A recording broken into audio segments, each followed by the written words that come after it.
Maranatha. Selamat pagi Bapak, Ibu, Saudara dan Saudari, dimanapun kita berada, apapun tugas dan tanggung jawab yang Tuhan percayakan. Mari kita akan kembali lagi belajar kebenaran firman Tuhan pada renungan hari Rabu. Sebelumnya mari kita berdoa. Kami bersyukur Tuhan untuk semua pertolongan yang Kau berikan, kekuatan, perlindungan, kesehatan yang Kau percayakan dalam kehidupan kami. Hari ini Tuhan, kami mau belajar kebenaran firman Tuhan. Kami menyerahkan pemberitaan firman-Mu dari awal sampai akhirnya.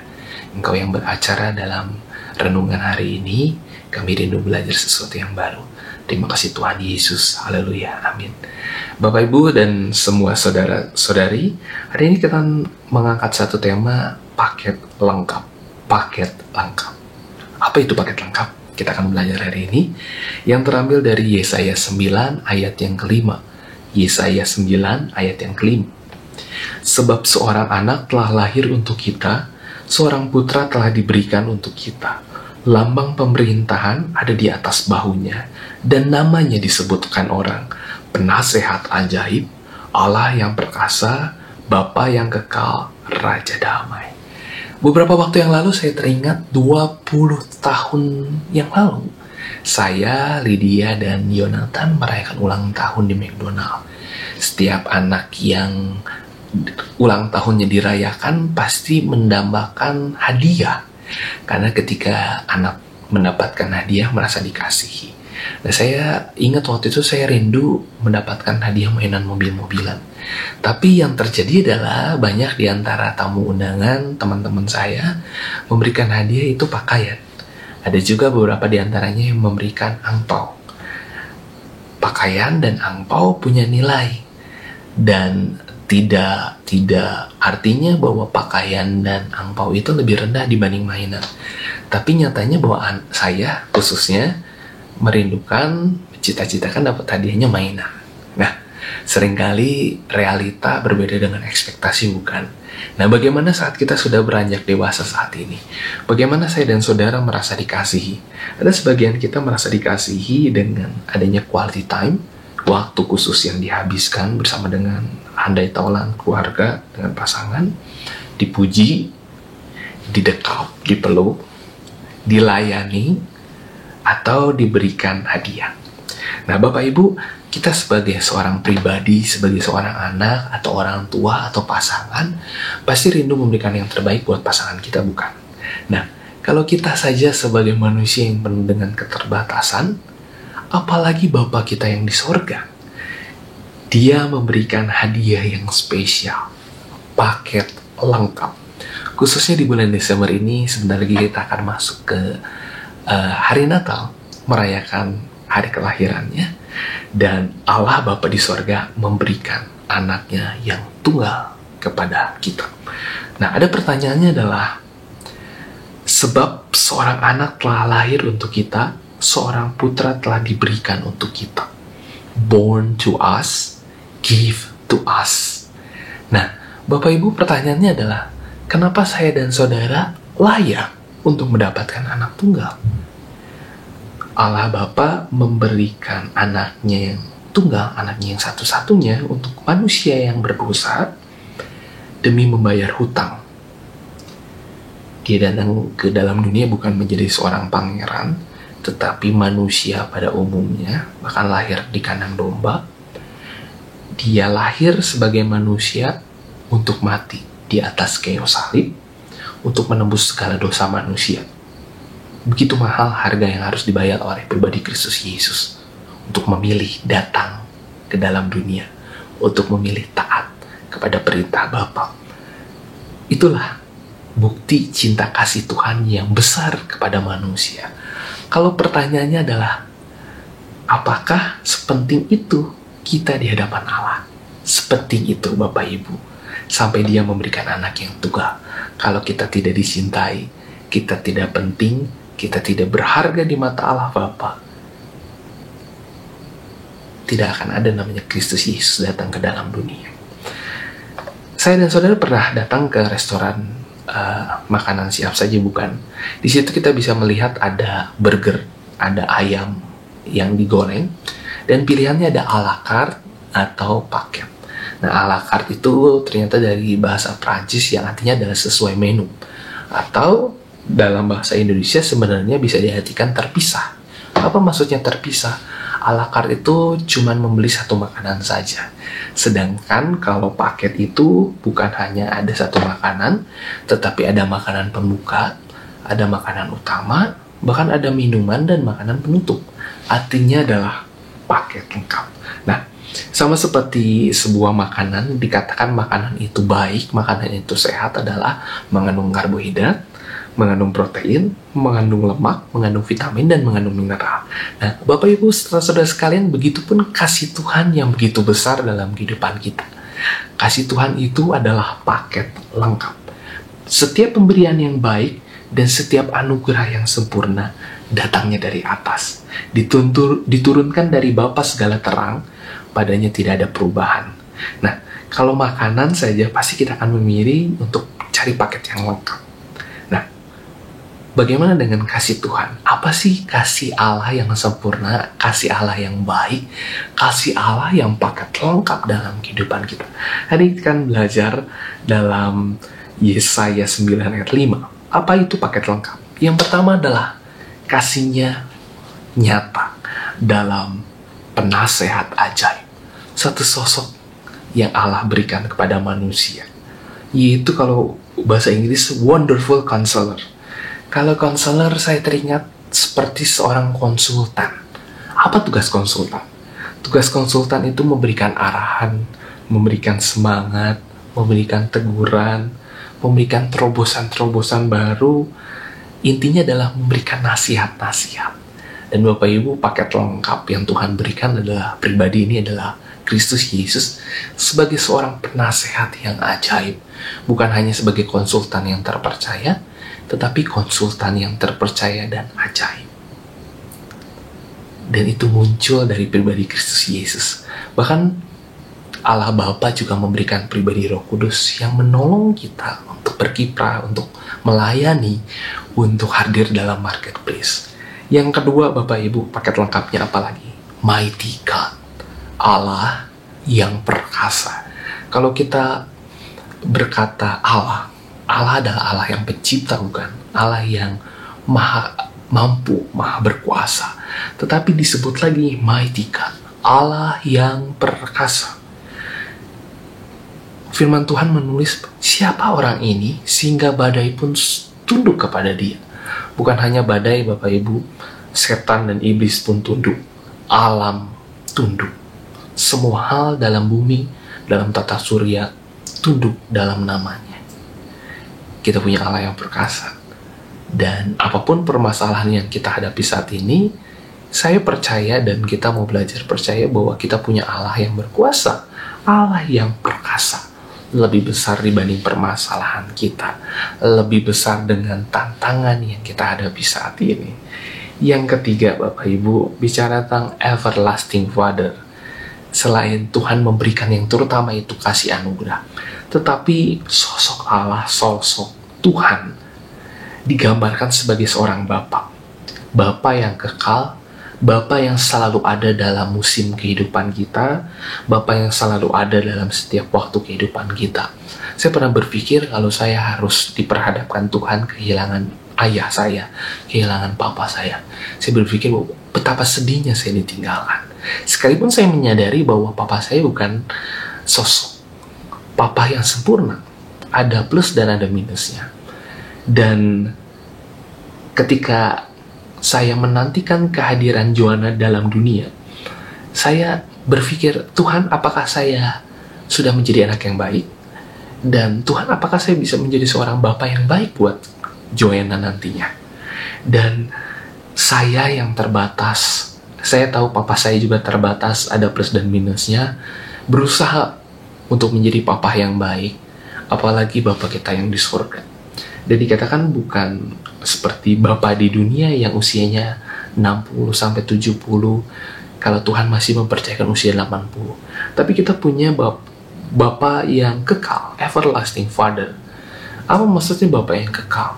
Bapa yang selalu hadir dalam kehidupan kita, Bapa yang selalu bertanggung jawab, Bapa yang baik, Bapa yang selalu memberikan kasih-Nya dalam kehidupan kita, kehangatannya yang Dia berikan.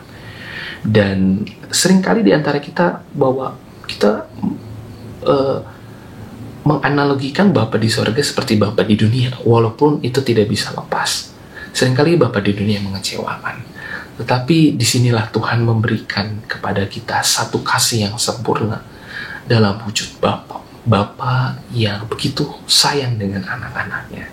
Sekalipun Bapa di dunia mungkin tidak menjadi contoh, Bapa di dunia seringkali mengecewakan, tetapi percayalah, dan mari kita pelajari lebih dalam lagi kebenaran firman Tuhan bahwa kita punya Bapa yang sempurna, Bapa yang kekal.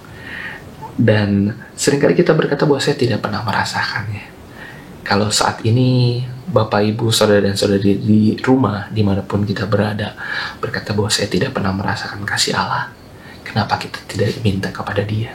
Tuhan, saya rindu untuk merasakan kasih-Mu. Bapa, saya rindu merasakan kasih-Mu. Atau yang kedua, Bapak, Ibu, Saudara-saudari, bukannya kita tidak pernah merasakan kebaikan Tuhan, mungkin kita nggak sadar akan banyak kebaikan yang Tuhan berikan dalam kehidupan kita. Seringkali kita berpikir bahwa kasih Allah bicara tentang berkat umum, tetapi tanpa kita sadari bahwa berkat khusus yang Tuhan berikan kepada kita lebih besar dibanding berkat umum tentunya. Berkat ini adalah kepastian keselamatan. Kalau kita menanti-nantikan mengejar berkat umum, pastikan dulu Bapak Ibu bahwa berkat khusus kita terima. Tadi bicara tentang wonderful counselor, penasehat ajaib, ada Allah yang perkasa, ada yang Bapa yang kekal. Yang terakhir adalah paket lengkap kita pada hari ini adalah Raja Damai. Bukan seperti damai yang diberikan dunia secara instan dan hanya bertahan sejenak saja, tetapi damai yang benar-benar bukan damai yang bisa lekang oleh waktu, bukan damai yang bisa hancur karena realita yang terjadi, tetapi Dialah Raja Damai. Raja itu menyatakan kerajaan. Kerajaan itu bicara tentang kekuasaan. Dan pribadi Kristus Yesus hadir sebagai Raja Damai. Sosok yang memerintah, sosok yang berkuasa, tetapi Dia yang memberikan damai sejahtera, menghindarkan dari musuh yang datang. Sekalipun musuh datang merintangi, tetapi Dia ada untuk maju berperang, memberikan kedamaian. Nah, pertanyaannya buat kita saat ini, apakah kita mau menaklukkan diri kita kepada Raja Damai? Itu hal yang penting. Nah, sekalipun masa ini kita masih terus dalam masa kelam COVID, tetapi sukacita saat kita mau merayakan, menghayati kelahiran Tuhan Yesus, saya rindu bahwa tidak mengurangi sukacita untuk menyambut hari kelahirannya. Bicara tentang tradisi dibuat untuk melestarikan nilai-nilai dan supaya nilai tersebut bisa bertahan dari zaman ke zaman. Nah, pertanyaan buat kita, apa sih nilai Natal bagi kita? Kalau kita sudah melihat kasih Tuhan yang begitu besar, grace of God, kasih anugerah yang Tuhan berikan. Tuhan memberikan berkat umum, tetapi juga Tuhan memberikan berkat yang khusus dalam kehidupan kita. Apa nilai yang kita pegang? Apa nilai yang kita hayati dalam setiap Natal yang kita lalui? Kasihnya bentuk paket lengkap bukan? Ada 4 hal tadi ya. Penasehat ajaib, Allah yang perkasa, Bapa yang kekal, dan Raja yang damai. Paket yang sempurna, paket yang lengkap. Dan seringkali kita berpikir bahwa kepastian keselamatan itu merupakan hal yang cuma-cuma, hadiah, gratis. Tetapi nyatanya Bapak Ibu, Tuhan datang ke dalam dunia ini punya tugas, yaitu membayar hutang dosa kita, hutang darah. Dan hanya bisa dibayar oleh darah anak domba. Dan seringkali kita berpikir itu gratis, padahal sebenarnya gratis untuk kita. Tapi ada satu pribadi yang harus menutupinya, harus membayar harganya, membayar hutang dengan harga yang mahal, yaitu pribadi Kristus Yesus dalam kehidupan kita. Dan Tuhan Yesus sudah membayar lunas di atas kayu salib. Bagaimana saya dan saudara merasa dikasihi? Apa dengan dipeluk? Apa dengan diberikan hadiah? Apa dengan quality time? Atau dengan pujian? Bapak Ibu, Tuhan Yesus memberikan paket lengkap kasih-Nya dalam manusia. Kasih agape, kasih yang tidak bersyarat kepada kita. Dalam masa Natal ini, saat kita akan merayakan, pertanyaannya adalah, sejauh mana sih kita menghayati kasih Tuhan yang besar itu dalam kehidupan kita? Ya, di lampu stopan, terus saya berusaha untuk membenarin handphone, dan saya akhirnya kembali lagi ke posisi untuk nyetir motor sambil nunggu lampu lalu lintas. Tanpa disadari, ternyata tas saya terbuka. Dan beberapa waktu yang lalu saya melihat ada anak jalanan yang lagi ngamen. Saya otaknya langsung berpikir, waduh, jangan-jangan ada handphone atau dompet saya yang hilang. Waktu saya lihat ke bawah, benar Bapak Ibu, dompetnya terbuka, tasnya terbuka maksudnya. Dan saya lihat, aduh ini mah ada yang hilang. Tapi waktu dicek lagi, ternyata ada. Rasanya itu seperti karena sakit jantung ringan gitu ya. Tiba-tiba henti. Aduh, berdebar hatinya. Bapak Ibu, kalau kita berpikir tentang handphone, tentang dompet, sesuatu hal yang mungkin isinya juga nggak banyak, handphone juga mungkin tidak terlalu berharga, begitu deg-degannya, begitu takutnya untuk hilang. Seringkali kita merasa bahwa kasih yang Tuhan berikan secara cuma-cuma, seringkali kita tidak menganggapnya menjadi hal yang penting. Kita lupa bahwa hal yang luar biasa, kasih yang besar itu ada dalam kehidupan kita, tapi kita mengesampingkannya karena ada tantangan, ada permasalahan yang menghadapi, ada kekhawatiran yang membuat kita lupa. Kalau dompet dan handphone saja kita jaga, benar-benar membuat kita deg-degan. Mari kasih Allah yang besar jangan sampai kita lupakan. Di momen Natal ini bukan hanya bicara tentang momen, tapi di hari Natal ini mari kita jadikan sebagai momentum. COVID baru terjadi beberapa bulan, hampir 10 bulan di Indonesia, tetapi meluluh lantakan banyak sistem yang dibuat, banyak nilai yang dikembangkan, khususnya juga di gereja, bagaimana para pelayan, bagaimana para jemaat yang sudah dipupuk, sudah dibangun. Tetapi dengan adanya COVID ini membuat banyak di antara kita yang sudah tidak semangat lagi untuk mencari Tuhan.